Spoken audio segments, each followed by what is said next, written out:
Hey everyone, it's me Trina. I uploaded a video before, but then my phone rang and internet disconnected, so it didn't upload. Yeah, my phone does that, it's weird. Whenever the landline rings, the internet goes.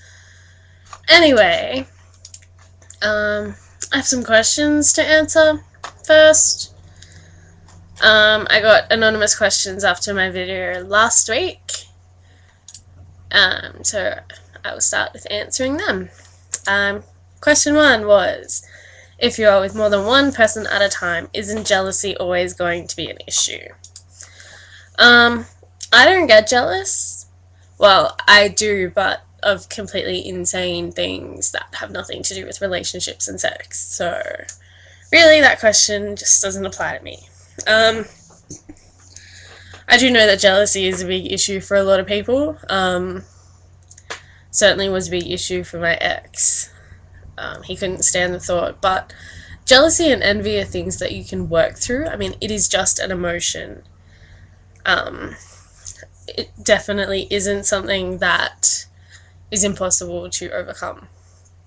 I think a lot of it comes from lack of communication and feeling insecure, and those things are both easy to overcome too. I think it's kind of like, I can't really explain it because I've never been jealous in this situation, but when I have been jealous, and I'm not going to tell you what I've been jealous of because it's completely crazy, and actually no one knows. Anyway, when I have been jealous, it's been over things that I want to be or have, but can't. And I think in the setting of a relationship, it would be, I'm jealous because you're with this person and not with me. And that can be fixed through talking it out, figuring out exactly what you want and who you want to be and who you want some other person to be, and making that happen. I mean, you don't have to just say that you can't be with another person because you're jealous. I mean, you can spend more time with that person, or instead have rules about when you see this person and that person and whatever. But anyway, yeah, it doesn't apply to me, but it is something that you can overcome. It's not an emotion that is set in stone and will never go away.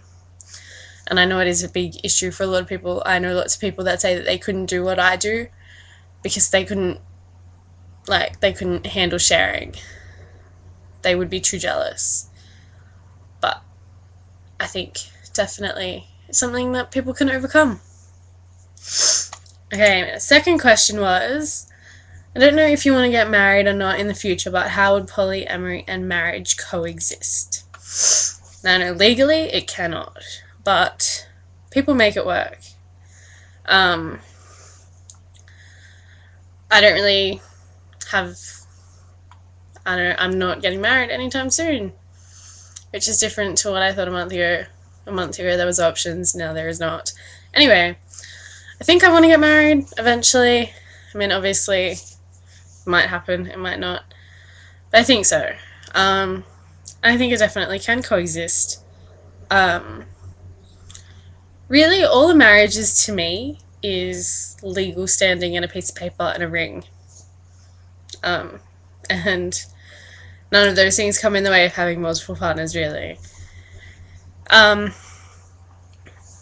In poly circles, we have terms, just like, everyone has their own terms for everything. There are primary partners, and there are secondary partners. And that's pretty self-explanatory. Like, a primary partner is obviously your main partner. Secondary partners are obviously, other partners that you might not see as often, or might not spend as much time with, or might not be as involved with. So really, it's just the same. Marriage isn't a hurdle, in my opinion. If you're married to someone who knows what you want and wants that too, or will let you pursue it, then having a ring and a piece of paper and a different legal standing is not going to make any difference. And I guess that's it, really. I mean, legally it can't coexist. but as if that's ever stopped anyone doing anything before. I just also wanted to, this is where I got a lot of my information on, the book, The Ethical Slut, by Dossie Easton and Janet Hardy. Pretty good book. Not the best I've heard. I have been recommended other books. One's called Opening Up, but this is the only one I've bought and read. It's pretty applicable to normal monogamous straight relationships too. But it has a lot of good stuff in it about communication, about jealousy. There's a whole chapter on jealousy and how to overcome that. Also lots of kind of little stories about the people that these women know, like other poly couples and triads and families, you know, being married and being with other people and living together and children and everything. It's really good. I really like it. Also, there was another question today, which I'm going to attempt to answer. This is one that's kind of just for everyone, really. It's not directed at me, it was just left on the page. Says, I've only just started noticing girls in a different way. I still like boys a lot more, but there's a girl I like, but how do you know if she's gay or bi? And it'd be a bit upfront saying, hi, I like you, do you like girls too? She'd probably get freaked out if she's straight. I haven't known her that long, so it'll probably end with us never talking again. So what signs do I look for that she likes girls, or how would I go about asking? I have like zero experience with chatting up random girls. The only people I've ever known, ever slept with, have been my friends beforehand, or people that my partner at the time has known. But my advice is to get to know them, become friends. You know, I don't really think there are any signs. I don't have a gaydar, but I know there's a stereotype, but I think it's a load of shit because I know I, for one, don't fit that stereotype at all. And I know a lot of other people that don't. So there's not really anything that you can look for at all. Become friends, get to know her, maybe you can ask her. I mean, it might be awkward if she says she's straight, but if you guys are good enough friends, then you guys will work through it. I think that's it. I'll say what everybody else has to say. Now, the topic for the week is religion and sexuality, and this video is going to go forever, and I'm sorry, but I'm sure it'll be longer than the one I did before, which was 14 minutes. I'm trying to condense it down and just remember what I said now, and I'm also really tired because I got up at 4 o'clock this morning. It's now 8 o'clock and I'm ready to go to bed. So, religion and sexuality. I am not religious. I don't say I'm anything. I don't say I'm an atheist because that implies that I actively do not believe in anything. I don't actively do anything when it comes to religion. I just do not care. I don't believe in God. I don't go to church. I don't pray. I don't worship a higher power. I believe in myself and in people. And I think really that's all there is to it because, I believe in science too. I'm a science person. But anyway, I don't like that religion, especially Christianity, is so against alternate sexualities, alternate anything really.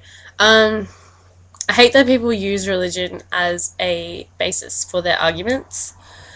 I hate the Bible one.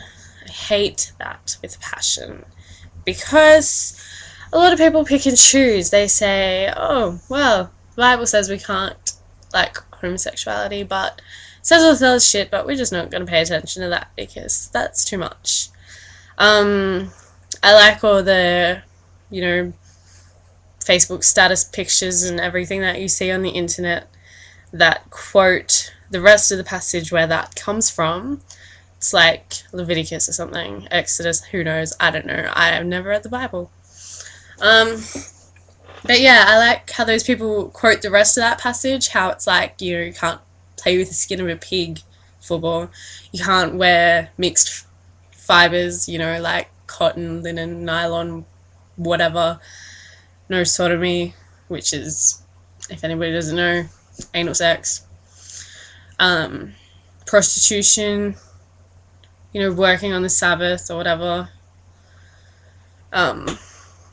blasphemy, you know, people don't care about that because that's not interesting, and they shouldn't give the homosexuality part of that passage as much attention because they don't care about the rest of it. It's a load of shit, really. I think people just want a reason to hate a minority group of people. I have had a little bit of personal experience with religion. My first boyfriend's family was Christian. They were pick and choose Christians, really. They took some things, left others, depending on personal preference. I was outcast because I was into girls, therefore I was a slut and a whore and every single awful name under the sun, and they would not have me in their house. But as religious as they were, their eldest daughter, who was fucking like rabbits with her first boyfriend, then met a boy at church, was a born-again virgin, and then got pregnant before they got married. And that was fine. But I was awful because I liked girls. Whatever. That's the extent of my personal experience. My family's not religious, but then again, I'm technically not really out. I'm just me. I don't care. Whatever. If I date a girl, I'll let them know. I'm single and that's all they need to know right now. But yeah, I think that's it. I condensed it down by about 3 minutes and now I'm gonna go to bed. If there's any more questions, please do not hesitate to ask. I like answering questions. Jess said I talk forever, and I guess I kind of do. Yes. I will see you guys next week, and please ask me some questions. I have a lot to talk about when it comes to poly, because nobody knows what the hell it is. Alright, good night.